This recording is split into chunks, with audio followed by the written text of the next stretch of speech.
नमस्कार दोस्तों। उम्मीद करता हूँ कि आपका दिन बहुत अच्छा बीता होगा और आपकी ज़िंदगी बहुत ही अच्छी चल रही होगी। और परमात्मा से मैं दुआ करूँगा कि आप ऐसे ही सत्संग और भक्ति की बातें समझते रहें और अपने विवेक को हमेशा जगाते रहें और हमेशा उन्नति करते रहें भक्ति मार्ग में। तो दोस्तों, मैंने कल एक ऑडियो बनाई थी कबीर साहब के नूरी तत्व के ऊपर, जो आप लोग ने काफ़ी देखी और उम्मीद करूंगा कि आपको पूरी बात समझ भी आ गई होगी कि कैसे हमें भ्रमित किया जा रहा है, हमें कैसे संतों से दूर किया जा रहा है, हमें कैसे कबीर साहब से दूर किया जा रहा है अपना अज्ञान सुना सुना के। क्योंकि दोस्तों, एक समय ऐसा भी होता है जब हम कोई भी झूठी बात को बार बार सुनते हैं तो हमें वो झूठी बात भी सच्ची लगने लग जाती है। हमें इन झूठी बातों से बच के रहना है दोस्तों। अगर हम इनको सुनते भी हैं तो हमने विवेक और विचार को कभी नहीं छोड़ना है। हमेशा विवेक की तलवार से अज्ञान को काट दो, तब तो आप हमेशा सुरक्षित रहोगे। नहीं तो दोस्तों, कोई ना कोई आपको लूट लेगा दोस्तों आपको। इसलिए हमेशा बच के रहो, हमेशा अपने विवेक को जगाए रखो। तो दोस्तों, आज बात करेंगे सतगुरु कबीर साहब की देह के बारे में कि क्या है उनकी देह। क्योंकि आपको पता है कि संतों ने भी प्रूफ किया है कि वो कभी जन्म मरण में नहीं आते, यानी कि वो कभी माँ के गर्भ में नहीं आते, वो जन्म नहीं लेते और वो अपनी लाश को छोड़ के भी नहीं जाते। तो इसके ऊपर आज हमने कॉन्सेप्ट क्लियर करना है कि कबीर साहिब आखिर किस देह से बने हैं, किस तत्व से बने हैं, उनकी देह कैसी है। दोस्तों, सबको आपको बताना चाहूंगा सबसे पहले कि दो चीजें होती हैं, एक होता है देह और एक होता है विदेह, जिसे हम कहते हैं विदेह। दोस्तों, ये एक दूसरे के विपरीत अर्थक होते हैं। जैसे ऊंचाई का उल्टा गहराई, ज्ञान का उल्टा अज्ञान, अंधेरे का उल्टा प्रकाश, ऐसे ही देह का उल्टा विदेह। हमने इस विदेह को आज समझना है दोस्तों कि विदेह होता क्या है। जैसे आपने सुना है, शब्द भी सुने हैं कई, शब्द शब्द सब कोई कहे, वह तो शब्द विदेह, जीवा पे आवे नहीं, निरख परख कर ले। अब ये विदेह क्या चीज है दोस्तों? ये देह से बिल्कुल अलग होता है, देह के बिल्कुल अलग होता है। ये किसी भी तत्व से नहीं बना होता है। इसी को नितत्व कहते हैं, विदेह स्वरूप को। दोस्तों, हम लोग भी विदेह थे, लेकिन हम लोग ने एक भूल करी, अपने विदेह स्वरूप को हम भुलाकर इस देह स्वरूप को धारण करके बैठ गए हैं। बस इतनी सी बात है। अगर ये बात आपके दिमाग में चली गई तो दोस्तों आपके सारे कंसेप्ट क्लियर हो जाएंगे। विदेह स्वरूप प्राप्त करना ही हमारे जीवन का उद्देश्य है। अगर हम विदेह स्वरूप जीते जी प्राप्त नहीं कर पाए तो हमें किसी ना किसी देह में जाना ही पड़ेगा। चाहे वो 84 लाख जूनियां हो, चाहे वो सूक्ष्म देह हो, चाहे वो कारण देह हो, चाहे वो महाकारण केवल हंस देह हो, हमें किसी ना किसी देह को धारण करना ही पड़ेगा। इसलिए कबीर साहब कहते हैं कि जो रास्ता मैं तुम्हें बताता हूं वो रास्ता ऐसा है जिससे तुम बिना किसी देह में गए सीधे डायरेक्ट विदेह स्वरूप को प्राप्त कर लोगे। दोस्तों, ध्यान देना है मैं क्या कहना चाहता हूं।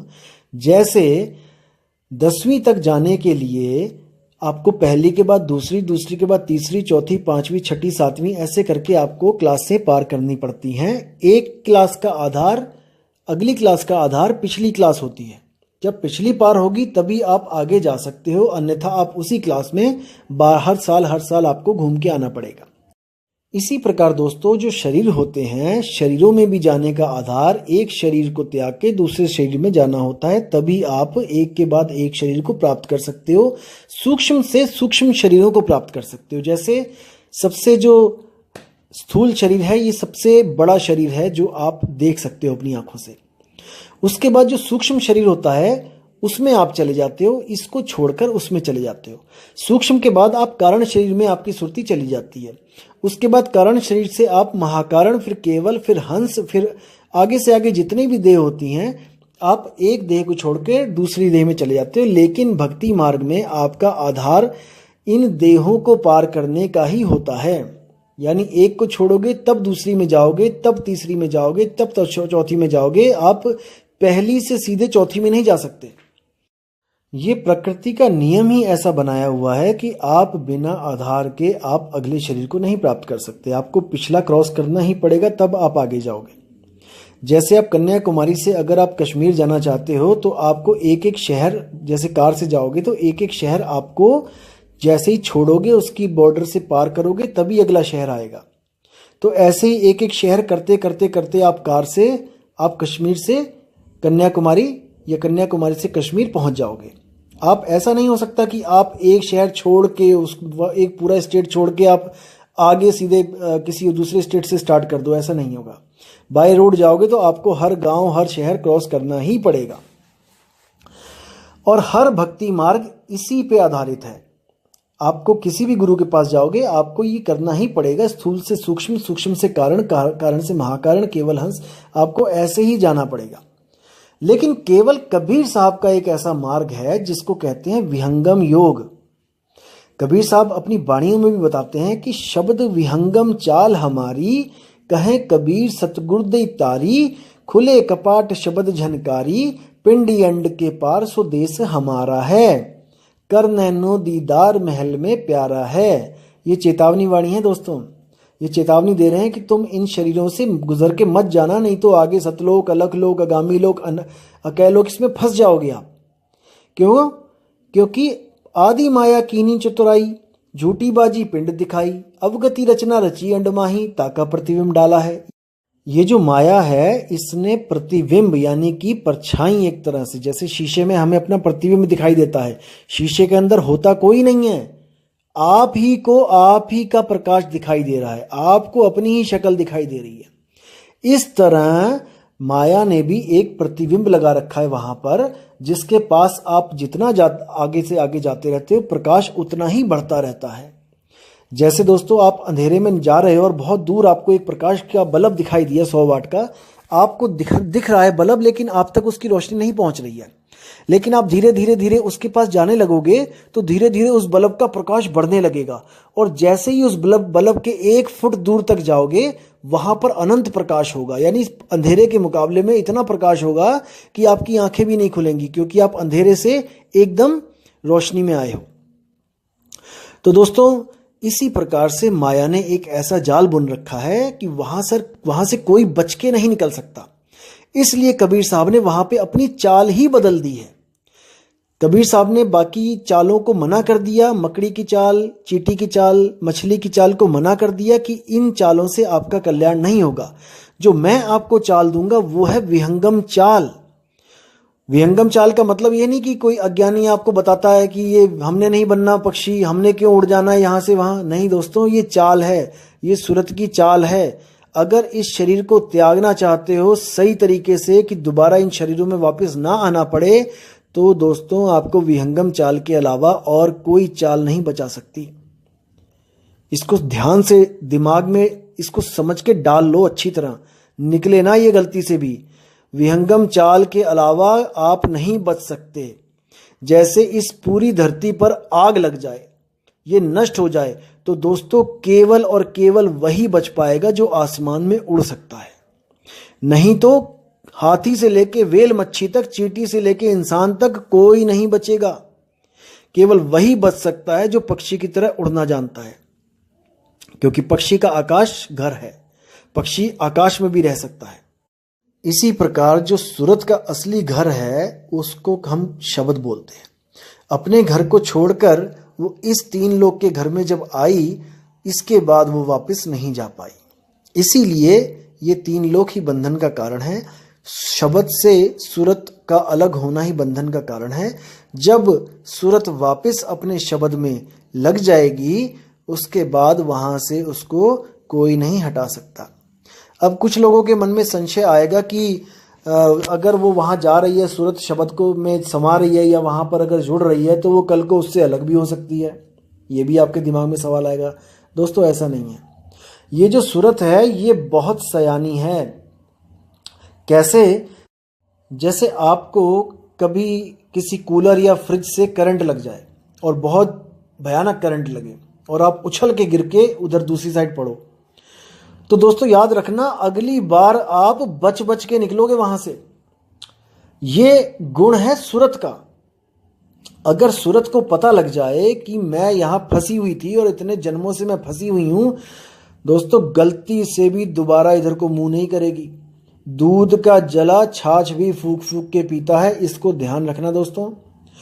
एक बार अगर इसको रास्ता मिल जाए ना निकलने का, ये गलती से भी दोबारा इस तरफ मुंह नहीं करेगी। इसीलिए साहिब कहते हैं कि हंसा तू तो सबल था, हल्की तेरी चाल, रंग कुरंगी पड़ गया ताते हुआ बुरा हाल। कि हे हंसा तू पहले विदेश रूप में था, लेकिन गलती से तूने अपने उस स्वरूप को भूल गया और तुम इस दुनिया में आए और तब से एक बार भी वापस नहीं जा पाए।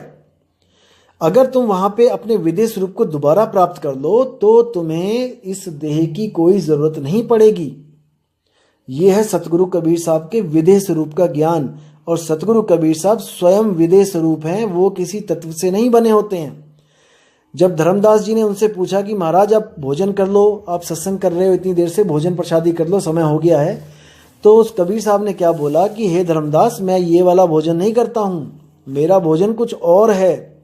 तब वो कहते कि भाई ऐसा कैसा शरीर है आपका, ब्रह्मा विष्णु महेश तक भोजन करते हैं, सब करते हैं, आप क्यों भोजन नहीं करते हो? तब उन्होंने कहा कि मेरी जो आपको देह दिखाई दे रही है वो केवल प्रकाश की देह है, नूरी प्रकाश की। नूरी को नूर कहते हैं, प्रकाश कहते हैं, प्रकाश की देह है। जैसे आप देखोगे कि बारिश की बूंदें जब हो रही होती हैं या फिर हो चुकी होती हैं तो एक इंद्रधनुष निकल आता है। वो इंद्रधनुष देखने में लगेगा आपको कि 7 रंग की देह है कोई, लेकिन दोस्तों वो होता क्या है, एक ही प्रकाश की किरण जब बारिश की बूंद के अंदर से निकलती है तो आप देखेंगे तो वो 7 रंग में बदल जाती है। एक ही प्रकाश की जो धारा है, किरण है, वही 7 रूप में, 7 कलर्स में फैल जाती है और इंद्रधनुष का निर्माण करती है। तो वहां पर धनुष है नहीं। अगर आप हेलीकॉप्टर लेके जाओगे वहां पे इंद्रधनुष को ढूंढने तो आपको वो मिलेगा नहीं।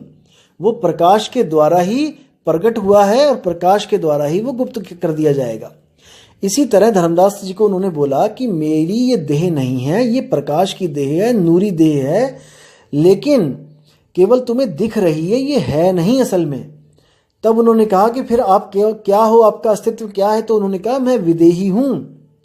तब धर्मदास जी ने पूछा था कि दिसे देही कहो विदेही, ऐसे कैसे हो सकता है? तब वहां पर कबीर साहब ने अपना भेद बताया था कि मैं विदेही हूं और ये प्रकाश की देह केवल दिखने में आ रही है। इसीलिए 52 कसनियों से कबीर साहब बचे। 52 बार मारा गया उनको, लेकिन वो बचे। तो दोस्तों इसको अच्छी तरह दिमाग में समझ लो, डाल लो इसको, कि वो किसी नूरी देह के नहीं थे कि जो इतने लाखों करोड़ों साल के बाद खत्म हो जाएगा और यहाँ पर 120 साल में ही बूढ़े हो गए। वो अगर 1-2 साल और रहते तो वो देह भी पड़ी होती, कहीं मर गई होती वो तो जब बच्चे से बूढ़े हो गए तो बूढ़े से मरने में कितना टाइम लगता है। तो दोस्तों इन भ्रम को अपने दिमाग से निकाल देना है और कबीर साहब को दोबारा से अपने मन में स्थान दीजिए। मैं एक एक वाणी क्लियर करूंगा साहिब की, वो क्या बोल रहे हैं, और अज्ञानियों से हमेशा दूरी बना के रखें और इन पाखंडी गुरुओं से हमेशा बच के रहें, जो आपकी जो श्रद्धा का गलत फ़ायदा उठाते हैं, आपको पत्थरों को पुजवा देते हैं, आपको गंगा नदी में डुबकियां लगवा देते हैं। दोस्तों मैं अभी हरिद्वार गया हुआ था, वहाँ पर एक औरत आई हुई थी और अपने गुरुजी के साथ आई हुई थी। 5 औरतें एक साथ नहाने लगी। दोस्तों इतना तेज फ्लड आया वहाँ पे, जो नदी चल रही थी, एक उसी वक्त पैर फिसला और निकल गई और उसको कोई बचा भी नहीं पाया, इतनी भारी थी कि उसको पता ही नहीं लगा कि गई कहाँ। तो दोस्तों ऐसा नहीं करना है। ये जो गंगा है, जो असल में गंगा बोला गया है, ये हमारी देह के अंदर ही है, ये बाहर की गंगा नहीं है दोस्तों। और जैसे बताया गया है कि इतने बड़े बड़े ग्रंथ लिखे गए हैं, महाभारत लिखी गई है, रामायण लिखी गई है, दोस्तों इनके बनाने का मकसद कुछ और था। ये लोगों के आचरण को ऊंचा करने के लिए बनाई गई थी। पुरुषोत्तम राम को जैसे एक आचरण वाला पुरुष बनाया गया था, पुरुषोत्तम बनाया गया था कि लोग उसके आचरण को अपनाएं। लेकिन हम लोग ने क्या किया, आचरण तो हमारा रावण वाला ही है, लेकिन हमने राम की पूजा करनी स्टार्ट कर दी। दोस्तों बस गलती यहीं पे करी है। ये जितने भी नाम हैं, ये इनका कोई मतलब होता है दोस्तों, ऐसे ही नहीं रखे गए हैं। जैसे शिव, शिव का जो नाम है, अब देखो शिव में ई की जो मात्रा है वो ईश्वर का संकेत करती है। अगर वो ई की मात्रा हटा दी जाए तो क्या रह जाता है दोस्तों? शव। शव क्या है? हमारा ये शरीर ही तो है। जब इसी शरीर में सुरत रूपी ईश्वर उतरता है तब वो शिव कहलाता है दोस्तों। अगर वो सुरत निकल जाए बाहर तो वो शव बन जाता है। इसी तरह दुर्गा, दुर्गा का क्या मतलब होता है? दुर्ग, दुर्ग यानी एक महल, एक किला। दुर्ग आ यानी कि किले में आ, बाहर मत भटक ए जीव, बाहर परमात्मा नहीं मिलेगा, बाहर तुझे देवी देवता भी नहीं मिलेंगे। अगर दुर्गा को भी प्राप्त करना है तो वो हमारे कंठ चक्र में विराजमान है। इस दुर्ग में आ यानी इस शरीर की तरफ आ, साधना कर। अब देखिए ब्रह्मा जो है वो क्या है? ब्रह्म आ। अगर आप ब्रह्म के करीब आते हो तब आप ब्रह्मा को प्राप्त कर सकते हो। ब्रह्म की तरफ आ, और ब्रह्म कहाँ है? हमारी देह में ही तो ब्रह्म है। अब कहते हैं शंकर। शंकर का क्या मतलब है? संकर, संग कर। संग यानी कि साथ, कर यानी कि करो, साथ करो। किसका? योग का। जब आप किसी का साथ करते हो तो आप एक से दो होते हो और उसको योग कहा जाता है। शंकर, योग कर। देखो आप शंकर जी भी योग कर रहे हैं। उसके बाद कहते हैं विष्णु। विष्णु का क्या मतलब है? जो पूरे विश्व में अणु अणु यानी हर एक अणु में जो व्याप्त है वही विष्णु है। कोई पत्थर की मूर्ति नहीं है, चार हाथ वाली और गदाधारी की आप उसकी पूजा कर रहे हो। इसी तरह दोस्तों भगवान को क्या बोला गया है? भगवान पांच अक्षरों का मेल है, भ ग व आ और न। भा से भूमि, गा से गगन, वा से वायु, आ से अगन, ना से नीर। यही भगवान का असली रूप है। और जो भी इन पांच तत्वों से बना है वो भगवान ही है, वो भगवान ही है दोस्तों। आप भी भगवान ही हो। आप भी इस सृष्टि को चलाने में उतने ही मददगार हो जितना लोग कहते हैं कि भगवान दुनिया चला रहा है। अगर आप बच्चे पैदा करना बंद कर दो दोस्तों, ये दुनिया खत्म हो जाएगी। आप अपना अपना रोल निभा रहे हो। इंसान रूप में आप ही निरंजन हो और औरत के रूप में आप ही दुर्गा हो, आप ही महामाया हो। अब दोस्तों जो रामायण में जितने भी पात्र हैं उनका भी नाम इसी तरह बहुत बड़े अर्थ लेके बैठा है। जैसे जो राम है वो क्या है? रमता राम। जो इस शरीरों में रम रहा है वही राम है। जब वो राम आता है आपके पास तो सीता भी आती है। सीता का क्या मतलब है? शीत। शीत यानी ठंड, यानी ठंडक। जब वो राम आता है तो आपका कलेजा ठंडा हो जाता है, आपको संतुष्टि आती है। और जो लक्ष्मण है वो क्या है? लक्ष्मण। अपने मन पर लक्ष्य रखो। जब आप देखोगे लक्ष्मण हमेशा तीर कमान लेके सोया तक नहीं, बस वो चक्कर काटता था, पहरा देता था। इसी तरह हमने भी अपने अपने मन पे पहरा लगाना है। लक्ष्मण, हमारा जो लक्ष्य होना चाहिए वो मन को रोकना होना चाहिए, मन को मारना होना चाहिए। जैसे हम निशानों पे लक्ष्य लगाते हैं। अब आगे क्या है? दशरथ, यानी कि 10 इंद्रियों के जो रथ पे सवार है वो ही दशरथ है, जो कि बार बार दुख में वियोग में मर रहा है राम के। यानी रमता राम जब तक आपको नहीं मिल रहा है, आपका जो जीव है वो बार बार जन्म और मरण में पड़ा हुआ है और इन 10 इंद्रियों के बस में है। अब क्या है? हनुमान। हनुमान का क्या मतलब है? हनुम यानी कि हनन करना, मान यानी अपने अहंकार का। हनुमान की तरह सेवक बनना है। हनुमान बहुत बड़े बजरंगी जिसको कहते हैं, बहुत ताकतवर थे, लेकिन राम के आगे ऐसे दीन होते थे कि उनसे बड़ा कोई सेवादार नहीं है, चरणों की धूल है। तो अपने अहंकार का हनन करना है हमने और गुरु के चरणों में हमने हनुमान की तरह अपने आप को पेश करना है, निछावर कर देना है। अब विभीषण मतलब क्या है? विभीषण का मतलब है वी से विवेक और भीषण यानी कि बहुत ज्यादा। दोस्तों राक्षसों के पास रहता हुआ भी वो इतना विवेकी था कि उसने राक्षसों का साथ नहीं दिया और अपने राक्षसों से अलग भगवान का साथ दिया। इतना विवेकी था, इसीलिए उसका नाम विभीषण था। अब दोस्तों रावण क्या था? रा से राक्षस और वन से जंगल। वन का मतलब जंगल। जंगल क्या? ये शरीर हमारा। इसी शरीर में, इसी शरीर रूपी जंगल में एक राक्षस रहता है जिसको हम मन कहते हैं। रावण ही मन है और मन के पास जो 10 हथियार हैं, जो 10 शीश हैं, वो क्या हैं? हमारी 10 इंद्रियां। इन्हीं 10 इंद्रियों के चक्कर में वो हर जीव को उलझा के बैठा हुआ है यहाँ पे। अब दोस्तों कुंभकर्ण क्या है? कुंभकर्ण का मतलब है जब ये लोग अपने गुरुओं के पास थे बचपन में तो इनको जो विद्याएं सिखाई गई, कुंभक रेचक पूरक योग सिखाया गया, उन्हीं योगों को ये करते रहे और बार बार जन्म मरण में आते रहे। कुंभी नरक रूपी गर्भ में बार बार उल्टे लटकते रहे, इसीलिए इनका नाम कुंभकर्ण पड़ा। और जो मेघनाद है वो क्या है? वो है मेघों का नाद, यानी कि मेघ यानी बादल, और उसकी जो गर्जना है उसको नाद कहते हैं। तो इसी मेघनाद को अनहद नाद बोला गया है। और जो योगी साधु हैं वो मेघनाद यानी कि अनहद नाद में उलझे हुए हैं और लोगों को भी उलझाते हैं, लेकिन इन सबको राक्षसों की कैटेगरी में रखा गया। हालांकि ये बहुत उच्च कोटि के ब्राह्मण यानी कि ये भी योगी थे। तो ऐसे भी योग हैं जो आपको लगेगा कि हमें गुरु भक्ति करवा रहा है, लेकिन वो भक्ति आपका नाश करने के लिए बनाई गई है। इसी प्रकार दोस्तों गीता में भी ये बताया गया है, 7वें अध्याय का 4था जब श्लोक आप पढ़ोगे तो उसमें साफ लिखा है कि पृथ्वी जल अग्नि वायु आकाश, ये तो हो गए 5 तत्व, और मन बुद्धि तथा अहंकार, ये 8 प्रकार से विभक्त मेरी भिन्ना प्रकृतियां हैं। यानी कि ये सब मेरे द्वारा ही उत्पन्न किया हुआ है, यानी कि ये सब अनादि नहीं है, ये प्रकृतियां हैं। जब शब्द से सूरत अलग हुई उसके बाद ही ये सब अस्तित्व में आए। इनको प्रकृतियां क्यों बोला जाता है? क्योंकि प्रकृति का मतलब है पर आकृति, यानी कि पराई आकृति, पराया स्वरूप, मेरा नहीं, यानी कि मैं इन 8 से सर्वथा भिन्न हूं। किस किस से? पृथ्वी जल अग्नि वायु आकाश मन बुद्धि और अहंकार, इन 8 से मैं अलग हूं, मैं एक जीव हूं, जिसके बारे में आपको अगला ही जो श्लोक बताएगा 7वें अध्याय का जो 5वां श्लोक है उसमें बड़ा अच्छा बताया गया इसके बारे में कि हे महाबाहु अर्जुन, इनके अतिरिक्त मेरी एक अन्य पराशक्ति है जो उन जीवों से युक्त है जो इस भौतिक अपरा प्रकृति के साधनों का विदोहन कर रहे हैं।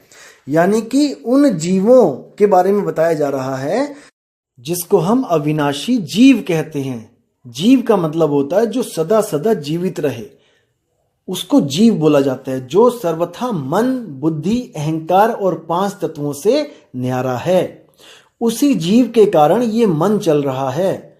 ये मन की अपनी हैसियत नहीं कि ये आपसे कुछ करे, ये हमेशा जीव से ही शक्ति लेता है और अपनी इच्छाओं को प्रकट करता है। ये मन ही काल है जिसने जीवों को उलझाया हुआ है।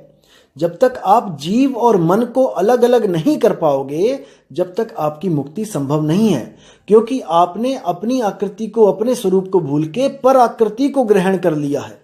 मन भी पराया है, माया भी पराई है। लेकिन ये उसी प्रकार है दोस्तों जैसे अध्याय 2 में बोला गया था कि लोग आत्मा के बारे में बताने पर भी आत्मा के बारे में समझ नहीं पाएंगे कि वो कैसा है, क्या है। इसीलिए 7वें अध्याय के 3 श्लोक में साफ साफ बोला गया कि कई हजार मनुष्यों में से कोई एक इस प्रकार की सिद्धि के लिए प्रयत्नशील होता है। यानी कि अपने स्वरूप को जानने के लिए करोड़ों अरबों में से कोई एक बंदा प्रयत्नशील होता है और बहुत ही उच्च विवेक होने के कारण वो इन बातों को समझ पाता है। और दोस्तों जो मैंने अभी बताया यही परम ज्ञान है, क्योंकि इसी अध्याय में 7वें अध्याय का जो 2 श्लोक है उसमें अर्जुन को साफ साफ बोल दिया गया कि अब जो मैं तुम्हें ज्ञान देने जा रहा हूं वो पूर्णतया व्यवहारिक और दिव्य ज्ञान है। इसे जान लेने पर तुम्हें कुछ और जानने के लिए शेष नहीं रह जाता।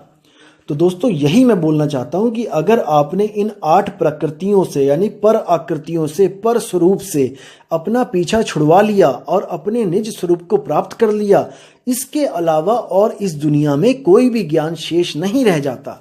जो कृष्ण ने बोला है वही सेम मैं बोलना चाहूंगा यहाँ पे, लेकिन कृष्ण जी ने वो दिव्य ज्ञान दिया नहीं।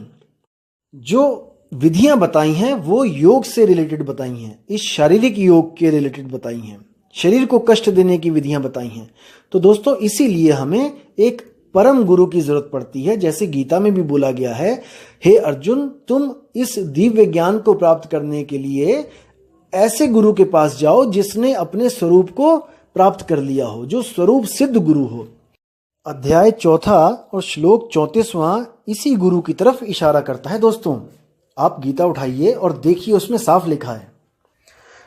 और देखिए अध्याय 3 का 17वां श्लोक, उसमें भी साफ साफ लिखा है कि जो व्यक्ति आत्मा में ही आनंद लेता है, यानी अपने आत्म स्वरूप में आनंद लेता है, अपने आप को मन नहीं समझता है, मन माया से अपने आप को परे समझता है, जिसका जीवन आत्म साक्षात्कार युक्त है, जो अपने ही आत्मा में पूर्ण संतुष्ट रहता है, उसके लिए कुछ करणीय कर्तव्य नहीं होता। उसको कोई पूजा पाठ, उसको कोई नित्य नेम, उसको कोई यज्ञ या फिर कोई तीर्थ व्रत पूजा कुछ करने की जरूरत नहीं होती है। अगले ही श्लोक में क्या लिखा है दोस्तों, 18वें में, उसमें लिखा है कि स्वरूप सिद्ध व्यक्ति के लिए ना तो अपने नियत कर्मों को करने की आवश्यकता रह जाती है, यानी जो आप पूजा पाठ कर रहे हो, कुछ भी कर रहे हो, अब इसकी कोई ना तो आवश्यकता रह जाती है, ना ऐसा कर्म करने का कोई कारण रह जाता है, यानी कि अब इसको करने का कारण भी कोई नहीं है, क्योंकि आपको ये सब करने के बाद जो प्राप्ति होनी थी, जिसके लिए आप ये सब कर रहे थे, वो आपको स्वरूप सिद्धता में ही सब कुछ मिल गया। हाथी के पांव में सबका पांव, यानी कि हाथी के पैर का इतना बड़ा साइज होता है कि उसमें सबके पांव समा जाते हैं। तो इसलिए आपको कुछ करने की जरूरत नहीं है। और उस स्वरूप को पाने के बाद क्या होगा, वो आगे क्या लिखा है, उसे किसी अन्य जीव पर निर्भर रहने की आवश्यकता भी नहीं रह जाती है, यानी कि उसे अब कोई नहीं चाहिए। जैसे मैंने बताया था कि गुरु से तैराकी सीख ली बच्चे ने, अब उस नदी में वो अकेला ही छलांगे मारेगा, अकेला ही नदी को पार कर लेगा। अब उसे किसी भी जीव की जरूरत नहीं है, ना उसे किसी भगवान की जरूरत है। अब वो स्वयं से ही स्वरूप सिद्ध हो चुका है और जहां से बिछुड़ा था वहां पे जाके वो मिल चुका है।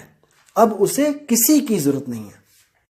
तो दोस्तों अब सत्संग को यहीं विश्राम दूंगा और आपको बताना चाहूंगा कि परसों एक मेल आई थी मुझे और भाई ने बहुत ही सुंदर सवाल पूछा था कि आप कबीर कबीर करते हो, नानक नानक करते हो, अगर आप किसी अमेरिकन को या फिर किसी और कंट्री के बंदे को अगर आप समझाओगे तो वो तो कबीर और नानक को फॉलो ही नहीं करते हैं, तो आपका ज्ञान उनके लिए यूजलेस है, आपका कबीर और नानक उनके लिए यूजलेस है।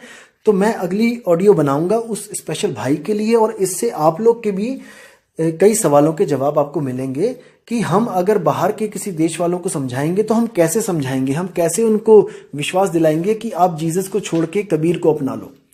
कहने का मतलब यह है कि लोग तो यही सोचेंगे कि हम जीसस को छुड़वा के कबीर को अपनाने की बात करेंगे, लेकिन ऐसा बिल्कुल नहीं है दोस्तों। अंग्रेज भी आएंगे, अंग्रेज भी इस ज्ञान को समझेंगे और इसको अपनाएंगे भी, लेकिन बिना अपना धर्म चेंज किए, बिना जीसस को अपने से अलग किए, क्योंकि ये जो ज्ञान है ये केवल कबीर और नानक जी के आधार पे नहीं है, ये इसका आधार कुछ और है और वो मैं आपको बहुत जल्दी बताऊंगा दोस्तों। तो अब मैं आपसे विदा चाहूंगा और मैं उम्मीद करता हूं कि कबीर साहब के जो देह स्वरूप जिसको भ्रमित है जो लोग कि वो देह है, वो भ्रम उनके दिमाग से निकल चुका होगा। तो जरूर आप मुझे कमेंट करके बताएं कि आपको क्या समझ में आया, क्या आप संतुष्ट हैं। अगर नहीं संतुष्ट है तो मैं एक और ऑडियो बहुत जल्दी बनाऊंगा और प्रमाण के साथ आपको मैं सत्य और असत्य में निर्णय करना सिखाऊंगा। तो दोस्तों उम्मीद करता हूं आपको ये सब बहुत अच्छा लग रहा होगा और मुझे आज्ञा दीजिए। जय गुरु बंदी छोड़ साहेब, कबीर साहिब की जय हो। जय गुरु बंदी छोड़ मदन साहिब की जय हो। जय गुरु बंदी छोड़ वैराग साहिब की जय हो। सभी संतों की जय हो। साहिब बंदगी सतनाम। नमस्कार दोस्तों, उम्मीद करता हूं कि आपका दिन बहुत